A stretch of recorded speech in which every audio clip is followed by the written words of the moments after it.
Hi, good afternoon. Welcome to another CCRC Test 4 review session with Coach T.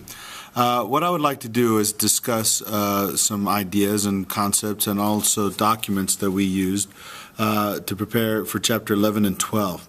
When we look at Chapter 11 and we look at Chapter 12, there are some concepts that pop out at us. First of all, in Chapter 11, we looked at the Jeffersonian age leading to Madison, the issues they dealt with, like Jefferson, the Marbury versus Madison case, also him dealing with the Louisiana Purchase, him dealing with getting into fighting between Britain and France, and then doing the Embargo Act, Non-Intercourse Act, and then also leading to the War of 1812, probably not the most glorious of wars, even though not every war is glorious, but very inconsequential, not very accomplishment-rich kind of a war. Everything is fought, and before you know it, nothing is solved, and everything goes back to the way it was. So we looked at the War of 1812, and then in Chapter 12, we also looked at some main ideas, like the idea that the United States did get something out of the war as far as feeling good about itself. Didn't lose to Mom, but you didn't win, but you didn't lose to her again in the second revolution, as some people say. But you walked away with this high feeling of confidence, and you show that in your beauty by putting money out of the American system and building roads and canals and, this air of good feeling good, also establishing yourself as a power through the Monroe Doctrine, telling Big Bad Wolf of Europe to stay out of Latin America since you were going to protect them. But you did have this festering pimple, this zit on your face during the era of good feelings, and that was the issue of slavery, cropping its ugly head in Missouri, leading to the Missouri Compromise and the line of 3630 in Maine and Missouri and all that. So what I want to do is I want to go through some of these documents in my folder real quick to give you an idea of what to study, and then we'll go from there. All right, so first things first, when I look at my papers, I understood that we had to build some background knowledge on chapter 11. And what we did is we started off with this right here, this outline, this hybrid on Jefferson as president. We looked at Marbury versus Madison. We looked at the Louisiana Purchase. We looked at the coming of war, the War of 1812, and some basic details. So what we did is we got some ideas from the reading and the outlining, and then we broke it down into some different documents.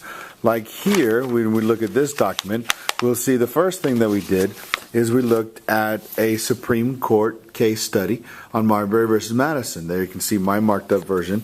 And we did a 3-2-1 session on it. We looked at it, and then we looked at some ideas, such as, M&M set up JR. What is judicial review? The writ of mandamus, the Judiciary Act. We talked about this grin on a Cheshire's cat.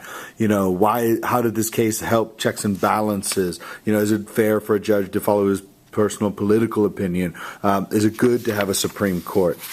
Then we looked at the Purchase, the Louisiana Purchase, by actually looking at a New Orleans letter written by Thomas Jefferson to Livingston, where he kind of addresses the idea of the cession of New Orleans back to France from Spain, and how you can kind of see the United States kind of adopting this, we are a power kind of approach, where he even threatens war with France over New Orleans to show you how important it is to him. So we looked at some questions with that. Then we looked at notes on Chapter 11 that actually we personalized, but it did have some notes on Chapter 10. But, we're focused on 11. We did a little quiz on the Jeffersonian age that some people bombed, asked questions about the mini-glorious revolution, which president, and it has his name up there, and we missed that one. We did a little bit of graphic organizer activity in class. You had to have been there for that. And then we looked at the War of 1812, and we looked at it as a map.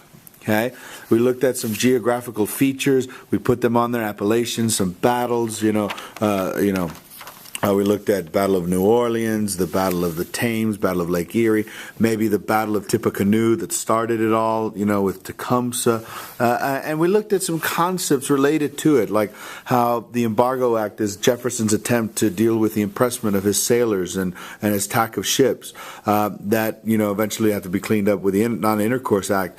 But the Warhawks getting Madison to declare war for the first time, and Congress to declare war for the first time because they want to be able to take Canada. They're upset at the impressment issue. They're upset at British funding Native Americans in the Northwest. So, the whole war starts, and it has its, Jeopardy type moments, facts in there, like the Battle of New Orleans happened 2 weeks after the fact, Fort McHenry, you standing proud, the Star Spangled Banner, Horseshoe Bend, Jackson coming to notoriety, the killing of Tecumseh by a future president, William Henry Harrison, and then we looked at Washington, D.C., the burning of it, and, the White House, and Battle of Lake Erie. We have met the enemy, and there are ours.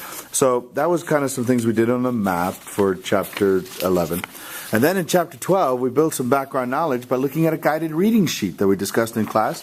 We did this to kind of break the norm of having note outlines, and some kids said they liked it. And, I think it served its purpose of the facts, but maybe not as personal as a note outline. But what did we look in Chapter 11? We looked at this idea of the era of good feelings. We discussed, you solving things without going to war all the time. We looked at things like you getting Florida through the Adams-O'Neese Treaty, but even though the threat of war was close, when Jackson went in there and attacked the Seminole, you solved it through treaty. The 49th parallel, the Convention of 1818, the Rush-Bagot Agreement. We discussed some ideas there. But again, you feeling good about yourself as a country, you get money through tariffs. You're not going to war all the time. You build roads and canals. But then we discussed this idea of the Missouri Compromise. And all these concepts, after we did some notes, some fill-in-the-blank notes, okay, all of these concepts, we put them on another map. And again, not just a geographical features map, but we discussed this idea, Convention of 1818, Adams-O'Neese Treaty, this treaty line right over here, 3630, and then Maine, and then Missouri coming in. Again, the issue of slavery. Some sides want the territories to expand into slavery, some don't. Some see this as an issue that could lead to war, and we discussed that. As far as, Civil War could have started earlier than it did in 1860, okay, 61.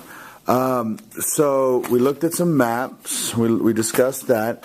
We did a political cartoon. We analyzed some cartoons. You created a cartoon on the Jacksonian age. Basically, most of y'all. Some of y'all did Chapter 11, but we looked at the era of Jacksonian democracy. We did take a quiz, and I'll show you that. We looked at the era of democracy, and we've tried to figure out, was Jackson the perfect poster board child for this new era of democracy where more white people are voting than ever before? We had nominating conventions. We had a very saucy 1828 election. People wanting to make sure he gets elected after the 1824 corrupt bargain.